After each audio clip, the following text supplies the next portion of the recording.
Hello kaikki ja tervetuloa mun ihan ekaan YouTube-videoon. Mä sanon, että mä en ikinä tuu tekemään YouTube-videoita, mutta tässä me ollaan. Joten hei kaikki, mä oon Sofia ja tervetuloa mun kanavalle. Te saatatte tunnistaa mut TikTokista, mutta jos ette, niin tän ekan videon aiheena on laittaudutaan ja get to know me. Aloitetaan ihan basic jutuilla, eli moi, mä oon Sofia, mä oon 20-vuotias, täytän tänä vuonna 21 ja mä asun Seinäjoella. Mä oon valmistunut lukiosta 2024 ja sen jälkeen mä oon oikeastaan vaan miettinyt, että mitä mä tekisin mun elämällä. Mä kyllä opiskelin lääkiksen pääsykokeisiin ja mä hain sinne, mutta nyt tänä vuonna mä tajusin, että mä en ehkä haluakaan lääkikseen.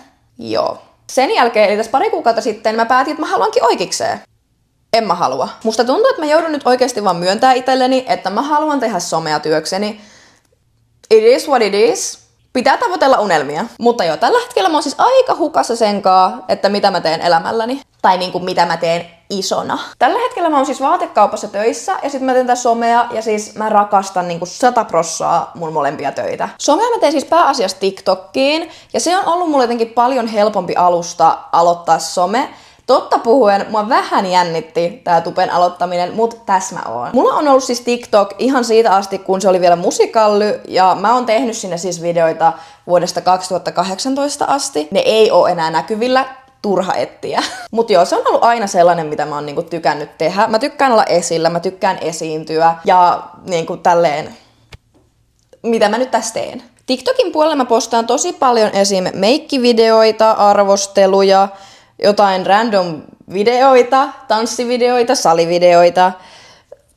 Oikeastaan mitä vaan mulla nyt niinku tulee päähän ideaksi. Lisäksi mä pidän paljon livejä TikTokin puolella, jotka suurimmaksi osaksi on joko meikkilivejä, juttelulivejä tai pelilivejä. Joten jos sä et vielä seuraa mua TikTokin puolella, niin käy laittaa siellä mun tiliseurantaa. Sitten enough somesta, vaikka se onkin mulle tosi tärkeä, mä oon aika chronically online, mutta mulla on muutakin elämää kuin some. Mä oon siis ainut lapsi ja mun porukat asuu myös Seinäjoella. Mä oon myös ainut lapsenlapsi toiselta puolelta ja ainut lapsenlapsi, joka asuu Suomessa toiselta puolelta, joten sanotaanko näin, että rakkautta ja huolenpitoa, sitä mä oon saanut. Toki sitten mulla on mun kissa Mussu, joka on nyt vähän vienyt mun paikkaa ehkä porukoiden ykköslapsena, mutta mä suostun antaa tän suosiolla. Sitten mulla on myös poikaystävä, tai tarkemmin avopuoliso, jonka kanssa mä asun yhdessä. Me ollaan oltu yhdessä noin 2,5 vuotta, ei kun yli 2,5 vuotta.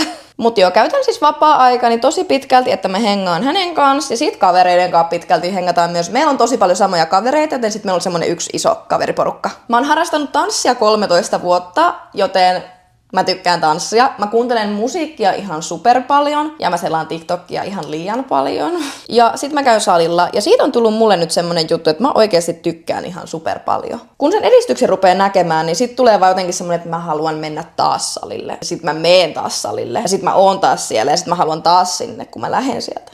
You know what I mean. Mä myös rakastan meikata ja mä oon siis tehnyt tällaisia luukkeja jo joskus 15-14-vuotiaana, mutta se vähän jäi ja mä vähän harmittaa, että se jäi, mutta mä yritän vähän palata tähän luovempaan meikkaamiseen. Mut anyways, meikkaaminen on todella mun juttu. Mitähän muuta mä kertoisin teille musta? Mä niinku tykkään puhua itsestäni tosi paljon, mä puhun paljon itsestäni, mut sit kun mun pitäisi puhua itsestäni, niin yhtäkkiä niinku aivot lyö ihan tyhjää. No, mä kerron nyt sit jotain random faktoja itsestäni. Ja ehkä tässä samalla tulee jotain muuta, mä en oikeasti tiedä. Loppuvideo. Älkää odottakaa yhtään mitään. Mä en oo normaalisti ginger, vaan mulla on sellaiset aika keskiruskeat hiukset. Näkyy ehkä ihan vähän jostain täältä, mutta mulla tosi harvoin on oma hiustenväri. Tai siis mulla on ollut viimeksi mun oma hiustenväri mun rippijuhlis, joista on 6 vuotta. Mä siis rakastan värjätä mun hiuksia. Mä usein värjään niitä niinku parikin kertaa kuussa. Joskus jopa eri väriseksi. Mulla vaan tulee niin freesi olo ja sellainen, kun mä saan vaihtaa mun hiusten väriä. Ja se tuo mulle niin paljon uutta energiaa, joten mun hiusten väri varmasti tulee vaihtua. Mä kyllä yritän pysyä tässä. Mut mä oon sanonut näin nyt viimeiset 5 vuotta, joten tohon ei voi luottaa. Sitten niin kuin varmaan jo huomasitte, mä puhun todella paljon. Aika harvoin on siis hiljainen hetki, jos on munkaa. Jos mä nukun, niin sitten. Mutta muuten ei oikeastaan. Se on silleen kiva, että mä puhun paljon, koska ei tule sellaisia kiusallisia hiljaisia hetkiä, jos mä vaikka tutustun uusiin ihmisiin tai jotain. Mutta mulla on paha tapa siis overshareata mun ihan koko elämä, jos meinaa tulla yhtään semmonen hiljainen hetki. Sitten jälkeenpäin mietin, että miksi mä menin ja kerroin kaiken, niin ei mun olisi tarvinnut. Mutta tämmönen mä vaan oon. Mä en edes yritä muuttaa tätä enää. Mitähän muita hauskoja faktoja musta olisi niinku kertoa teille? Ainakin mä oon vähän prinsessa. Jos mä oon yksin, niin mä oon erittäin independent, strong woman. Mut sit kun mä mun miehen kanssa, niin mä en yhtäkkiä jaksa nostaa yhtään mitään tai tehdä mitään. Mä oon vähän prinsessa ja se on ihan okei. Ala- ja yläasteella mä olin siis ihan täys hikke.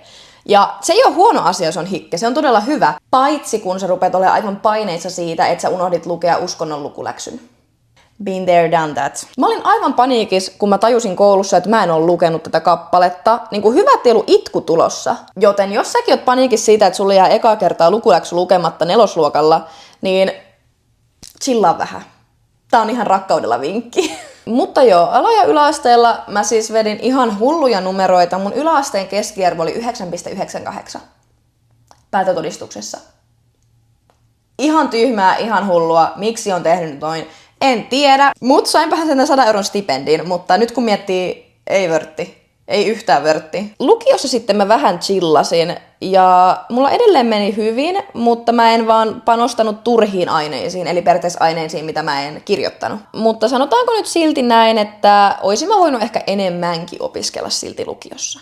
Vähän meni aika muihin asioihin, mutta tehty mikä tehty. Yksi erittäin olennainen juttu musta on se, että mä oon aivan uskomattoman persomakealle. Siis sellaisen luokan persomakealle, mitä sä et voi tietää ennen kuin sä tunnet mut. Mun keho ei vaan anna mun kieltäytyä, jos joku tarjoaa mulle jotain makeaa. Suolainen, mä voin sanoa ei, mulla ei ole mitään ongelmaa. Mut makea, karkit, kakut, jäätelö, keksit, suklaapähkinät, vanukas, murot, mysli. Mä en vaan voi sanoa ei. Mä yritän kyllä, koska mä tiedän, että se ei ole terveellistä syödä liikaa herkkuja, mutta mä oon vaan aivan uskomattoman persomakealle. Mä itse asiassa halusin niin paljon esimerkiksi pienempänä mummolassa jotain herkkuja, mummo ei enää antanut mulle, koska mä olin jo syönyt, niin mä menin niiden kaapille ja otin sieltä siis kokonaisia sokeripaloja ja söin niitä. Ja anteeksi äiti, mä tiedän, että tätä ei ole kerrottu sulle, mutta näin mä oon tehnyt. En oo enää 10 vuoteen yli. Mutta näin mä oon joskus tehnyt. Mitäköhän muuta mä vielä kertoisin? Mä yritän keksiä itsestäni jotain hauskoja faktoja, mutta jotenkin kun ollaan tälleen laitettu on the spot, niin en mä keksi mitään. Ainakin se on aika hauska fakta musta, että mä en oo ikinä ajanut millään kaksipyöräisellä jutulla, missä on moottori.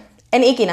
Mä en oo ikinä ajanut esimerkiksi skootterilla tai mopolla. Okei, sähköpotkuladalla on 2 kertaa ja se jäi siihen, mä en osaa. Mutta on ollut kyllä mopon kyydissä pari kertaa, mutta itse en ole ikinä ajanut ja mä haluaisin ajaa, mutta mistä mä hommaan nyt mopon? Eihän mä edes osais ajaa mopoa. Mulla on siis ollut mopoauto 15-17-vuotiaana, mulla oli valkoinen microcar, se oli hieno.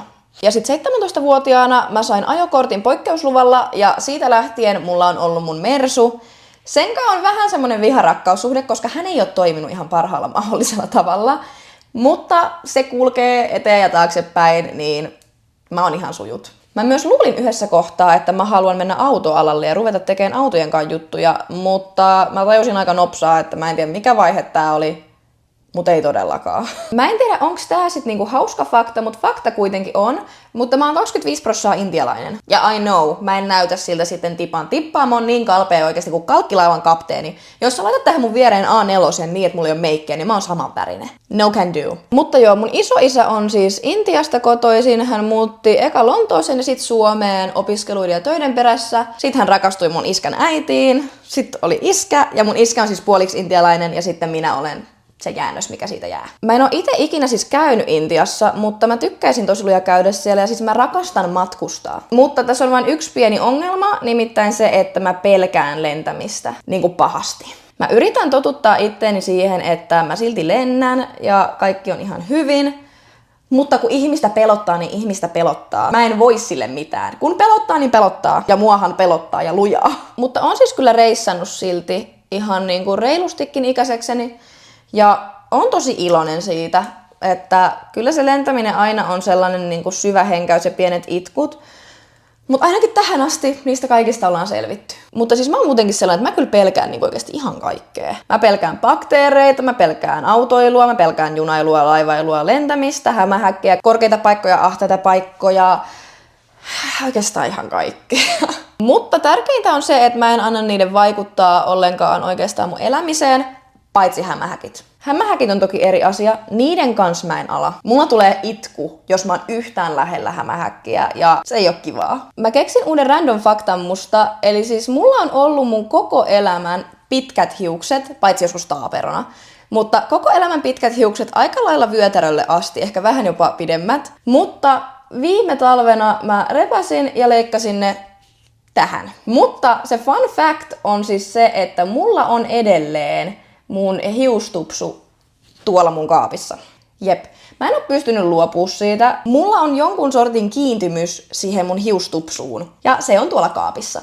Ja se varmaan tulee olemaan siellä aika kauan. Mä yritän vielä miettiä, että teettekö semmosia lasten ystäväkirjoja, että minkälaisia kysymyksiä siellä on, että mä voisin vastata niihin teille. No mun lempivärejä ainakin on siis tummanpunainen, tummanvihreä, kupari, ruskea ja kultainen. Kaikki tämmöiset lämpöiset sävyt. Mä kävin joskus kauan sitten värianalyysissä ja mulle kerrottiin, että mä oon pehmeä syksy, joten kaikki lämpimät ja murretut sävyt, ne on mun juttu. Mun lempiruoka kotona on ehdottomasti mummon tekemä makaronilaatikko. Siitä ei voita mikään. Ravintolassa mä oon erittäin burgerityttö ja mä otan melkein aina hampparin. Lempieläin, mä sanoisin, että no siis kissat ja koirat molemmat. Mä rakastan molempia. Mulla on nyt kissa tosiaan ja mulla on ollut pienempänä koira, tai mun mummolla ja papalla, mutta mä olin siellä niin paljon, että basically myös mun koira. Niin en osaa valita niiden kahden väliltä, mutta ne kaksi, jos mietitään taas sit villieläimiä, kapipara. Mä haluaisin nähdä kapiparan livenä. Ne on mun mielestä niin söpöjä jotenkin, en mä tiedä, mä vaan haluan itselleni kapiparan. Fun fact musta on myös se, että mä haluaisin papukaijan lemmikiksi. Mä oon tosi kauan halunnut papukaijan ja mä meinaan joskus vielä hommata itselleni papukaijan. Siitä mitä mä harrastan ja on harrastanut, niin mä oon harrastanut tanssia nyt 13 vuotta tosiaan suurin piirtein. Oon myös kisannut siitä SM-tasolla ja olin itse asiassa UMK:ssa 2025 esiintymässä ja aivan huippukokemus. Sitten mä oon pelannut tennistä, soittanut pianoa, pelannut jalkapalloa, pesistä, joukkuevoimistelua, telinenvoimistelua, mutta kaikki ne on ollut vähän sellaisia hetken aikaa harrastuksia, mutta tanssi, piano ja tennis, ne kolme on ollut mulla ehkä kauiten, mutta tällä hetkellä enää se tanssi. Toki nykyään mä käyn salilla, joten mä pidän sen ehkä yhtenä harrastuksena. Sitten ehkä viimeinen fun fact musta, mitä mä keksin, on se, että mä keräilen huulituotteita. Ne on siis mun keräilykohdia. Mä oon keräillyt näitä aika kauan ja multa löytyy aika iso kokoelma. Mä itse asiassa just yksi päivä totesin, että mä tarvin lisää säilytystilaa, varsinkin mun huulituotteille, koska tila loppuu. Pahasti loppuu. Mutta joo, nyt te saitte tietää, että kuka mä oon. Ja jos te tykkäsitte tästä videosta, niin pistäkää mun kanava tilaukseen. Tää tosiaan oli mun eka video, joten en mä tiedä. Toivotaan, että tykkäsitte. Ja tosiaan mun TikTok ja Insta löytyy tosta alhaalta. Käykää nekin ottaa haltuun. Mutta joo, kiitos kun katoitte. Ootte ihan parhaita. Ja hei hei!